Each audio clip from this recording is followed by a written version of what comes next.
Ինչ ներսում է, այն էլ դրսում է։ Եթե դուք խաղաղված եք, ներդաշնակ եք ինքներդ ձեզ հետ, ապա ձեր տունն էլ ունի ներդաշնակ վիճակ։ Եթե դուք խառնաշփոթի մեջ եք գտնվում, ունեք բազմաթիվ անպետք իրեր, որոնցից ժամանակ եւ ուժ չեք գտնում ազատվել, ունեք մեղքի զգացում, վախի զգացում, ապա այդ ամենը արտացոլվում է ձեր տան վրա։ Սակայն եթե ձեր տունը թափթփված է եւ դուք ընկճված հոգեվոր վիճակ ունեք, մի տխրեք, մենք կարող ենք միասին ավելորդազերծել ձեր տունը, նույնիսկ օնլայն մակարդակով, այնպես որ հենց հիմա կոչ եմ անում ձեզ վերցնել աղբի տոպրակը եւ կատարում ենք մեր բոլորի սիրելի աղբի տոպրակի 10 րոպեանոց թերապիան։ Կարող եք միացնել թայմերը, կարող եք այս հաղորդումը լսելով շարունակել կատարել օգտակար գործ ձեր տան համար։ Վերցնում եք 1 աղբի տոպրակ եւ ավելորդազերծում եք 1 դարակ, որովհետեւ յուրաքանչյուր փոքր գործողությունը էական դեր կկատարի ձեզ ապագայի մեջ։ Ժամանակը գնում է եւ ամեն օր ընդամենը 10 րոպե ավելորդազերծելով դուք կկարգավորեք ձեր տան վիճակը։ Կստեղծեք յուրաքանչյուր ձեզ համար պետքական, հաճելի, սիրելի իրի համար իր տեղը, հեշտորեն կտեղավորեք այդ իրերը իրենց տեղում, դա ձեզ համար դժվարություն չի ստեղծի։ Օրինակ, եթե ձեր պահարները լցված է այնքան, որ դռները չեն փակվում եւ դուք վերցնում եք մի 10 իր ընկնում է, դա նշանակում է, որ շատ են ձեր իրերը։ Սովորաբար մարդուն հարկավոր չեն այդքան իրեր, այդքան հագուստներ, այդքան դուպլիկատներ, որևէ մեկ իրից բազմաթիվ նմուշներ։ Էնպես որ խորհուրդ եմ տալիս ամեն օր իրականացնել աղբի տոպրակի թերապիան, դրան զուգահեռ շատ կարևոր է պարբերաբար հետևել սեզոնային ավելորդազերծումներին։ Մեր ձմեռային հագուստները դատարկել գարնանը, շատ մարդիկ իհարկե դա անում են, պարզապես պետք է անել մի քիչ ավելի կենտրոնացած, ես դա կոչում եմ գիտակցված ավելորդազերծում, որովհետև եթե մենք միայն ավելորդազերծենք անպետք իրերից այս պահին ու գնանք շոփոհոլիկի նման կատարենք նորանոր գնումներ, չհսկենք մեր նոր գնումները, մենք կրկին կհայտնվենք լիովին նույն իրավիճակում։ Էնպես որ այս ալիքում ես փոխանցելու եմ իմ պատկերացումները, ինչպես կատարել նոր գնումներ, ինչպես ցուցակագրել բոլոր անհրաժեշտ իրերը, եւ եթե նոր իր եք ցանկանում ձեռք բերել, որը որ ձեր ցուցակից դուրս է, դուք պետք է առնվազն 2 օր հետաձգեք այդ գնումը։ Եթե իհարկե այն պարզապես հրատապ չէ, բայց հիմնականում բոլոր մեր հրատապ իրերը մենք գիտենք եւ կարողանում ենք նախապես պլանավորել մեր գնումների մեջ։ Ուրեմն, ինչ վտանգներ կան այս ճանապարհի վրա։ Ամենաառաջինը կուզեմ ասել, որ քանի որ շատ են իրերը եւ մեզ էլ մեր ծնողները չեն սովորեցել, քանի որ այսքան մեծ լիության մեջ իրենք էլ չեն ապրել, եւ չկային այնպիսի համակարգեր եւ չկային այսպիսի ուսումնասիրություններ, ինչպես անել, ինչպես դասավորել տունը, ճիշտ այնպես, որ հարմար լինի, որովհետեւ հիմա ունենք բազմաթիվ իրեր, շատ ավելի շատ, քան օրինակ 20-30 տարի առաջ ունեցել է մեր հանրապետության բնակիչը։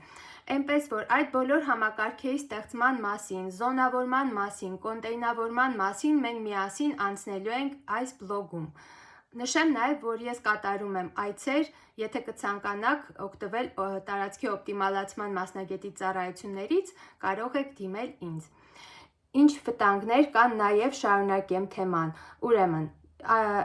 վերջերս սրահում էի, խանութում էի եւ 2 ընկերուհի բաժակների բաժնում էին եւ մի աղջիկ ասում է՝ ինչ գեղեցիկ է, կվերցնեմ այս բաժակը եւ այս մեկն էլ, ինչ գեղեցիկ է, եւ իսկապես շատ գեղեցիկ բաժակներ էին։ Եվ հավաքեց այդպես մոտ 5-6 բաժակ եւ ընկերուհին ասում է՝ իսկ այսքան բաժակի համար տեղ ունես գնելու, ինչ որ բանը կարող է հինը նորով ես փոխարինելու։ Ինձ իհարկե գերեց այդ հարցը եւ լսեցի, որ ասաց մյուս աղջիկը, որ ոչ իհարկե, ինչ կապ ունի տեղը, եւ իհարկե չեմ էլ մտածում հնից ազատվել, բաժակը երբեք շատ չի լինում։ Սա մի շատ հին կարծրացած պատկերացում է, որի պատճառով նաև հենց լեփ-լեցուն են դառնում զանազան դարակներ ձեր տներում։ Ուրեմն, եթե դուք պատրաստվում եք որևէ աքսեսուարից, որևէ իրից ձեռք բերել եւս 6 նմուշ, դուք պետք է հիշեք ձեր տանը քանի օրինակ կա այդ իրերից։ Իսկ եթե ցանկանում եք փոխել ոչ սիրելի բոլոր նմուշները սիրելի նոր նմուշներով, ես դրան միայն կողմ եմ եւ շատ ուրախ եմ, եթե այդ հին իրերն էլ փոխանցեք այնպիսի մարդկանց, ում տանը որ այդ իրերը երկրորդ կյանք կստանան։ Նաև վտանգավոր են շատ լինում այն ակցիաները, որոնք որ 2-ը 1-ի գնով կամ 5-ը 2-ի գնով եւ այլն։ Թվում է թե դուք շահել եք, բայց իրականում շահում է միայն վաճառողը։ Ձեր տանը դարակները դառնում են լեփ-լեցուն, դուք չեք կարողանում ղեկավարել այդքան մեծ քանակի իրերը եւ այդպես շարունակ դարակները լցվում ու լցվում են։ Այնպես որ պետք է որդեգրել սովորություն պարբերաբար ամեն օր 10 րոպե ազատել դարակ առ դարակ, ավելորդազերծել ձեր տները։ Նաև ասեմ, որ պետք է ցանկալի գործողությունները լինեն հեշտ, այսպիսի բան կա հոգեբանության մեջ, իսկ ոչ ցանկալի գործողությունները պետք է դարձնել դժվար։ Հիմա կխոսենք ցանկալի գործողությունները հեշտ դարձնելու մասին։ Մի օրինակ բերեմ իմ մասին։ Օրինակ, երբ երեխայի պամպերսները տեղավորել եմ դարակի մեջ, իհարկե առաջնային տեղավորել եմ իրենց կոմոդում, որտեղ որ կարող եմ հեշտորեն օգտվել։ Սակայն նկատեցի, որ ինձ ավելի հարմար կլինի, եթե մի մասը պահեստավորեմ անմիջապես բաղնիքում, այնպես որ բաղնիքում էլ դարակ հատկացրի պամպերսների համար, ինչի համար, որովհետև երբ լվացացնում եմ երեխային, հենց տեղում էլ կարող եմ օգտվել պամպերսից կամ վերցնել եւ հետս տանել այնտեղ, որտեղ որ պատրաստվում եմ փոխել իրեն։ Այնպես որ դուք էլ ձեր կյանքում պետք է գտնեք համապատասխան այդպիսի նրբություններ, նկատեք, որ զոնայում, որ իրն է իրականում գտնվում եւ որ իրն է ձեզ հարմար որ գտնվի, որովհետեւ շատ հաճախ մենք այդ տարբեր իրերը, չգիտես ինչու, ուղղակի պատահականության սկզբունքով տեղավորում ենք ինչ-որ մի տեղում մեր տանը, բայց իրականում մեզ հարմար է լրիվ ուրիշ տեղ կամ երկու տեղում էլ հարկավոր են։ Դա օրինակ կարող է վերաբերվել դեղերին, մեկը ձեր մահճակալի մոտ, մեկը հիմնական դեղատուփի մոտ։ Իդեպ դեղատուփի ավելորդազերծման եւ կարգավորման մասին, նաեւ հենց կոնկրետ նմուշի հարմարավետ նմուշի մասին կա տեսանյութ իմ բոլոր բլոգերում, ես կամ YouTube-ում, Instagram-ում, Facebook-ում հղումները տարբեր տեղեր փորձում եմ բոլորն էլ տեղադրել, որ մշտապես միանաք տարբեր համացանցերում, տարբեր նյութեր եմ տրամադրում։ Այնպես որ, հաջորդը ինչի մասին կցանկանայի խոսել, որ այդ բոլոր իրերը, որոնք որ դուք պահեստավորել եք ձեր տներում, միշտ ձեզ որևէ տհաճ բան են հաղորդում։ Ամենատարածվածը դա մեղքի, մեղավորության զգացումն է։ Օրինակ, տատիկի գործած ժակետը, որ ես լավ թորնիկ եմ, եթե ես կպահեմ, ես լավ հարս եմ, եթե ես կպահեմ ամուսնուս տատիկի գործած իրերը, բայց դրանք կարող են լինել 5, 10, 20, 30 հատ։ Ու այդ ամբողջը մենք ուղղակի չենք կարող պահեստավորել եւ տեղավորել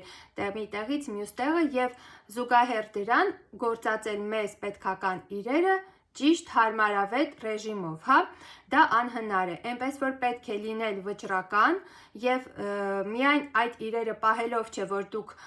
լավն եք, բարեսիրտ եք եւ այլն, դուք կարող եք դա արտահայտել այդ մարդկանց նկատմամբ այլ ձևերով, այլ մեթոդներով, սակայն եթե պահենք ամբողջը, միայն մեզ կհաղորդեն այդ իրերը տհաճություն, որ իրականում կուզեիք ազատվել, բայց այդ բոլոր բայցերը վերացնում եք։ Շատ կարևոր է ազատվել պատմություններից։ Այն պատմությունը, որ ինչու եմ ես պահում այս իրը, ինչ պատմություն է նա է ունեցել, ինչ պատմությամբ է եկել մեր տուն։ Եթե դա մի շատ կարևոր սենտիմենտալ իր է,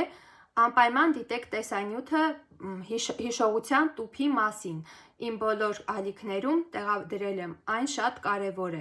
Եթե այդ հիշողության տուփի մեջ կցանկանաք, տեղավորեք այդ կարևոր իրը ձեզ համար։ Եթե այդ տուփից դուրս է արդեն, դուք չեք կարող այդ ամբողջը պահել։ Դուք պետք է թեթևացնեք ձեր տարածքը, պետք է թեթևացնեք ձեր կենցաղը։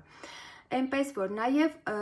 օրինակ նկատած կլինեք, որ երբ որ դուք մտնում եք մի սրահ, որտեղ որ շատ բազմաթիվ իրեր են ցուցադրված, հագուստ լինի, կամ ուղղակի սուպերմարկետ, գիպերմարկետ լինի,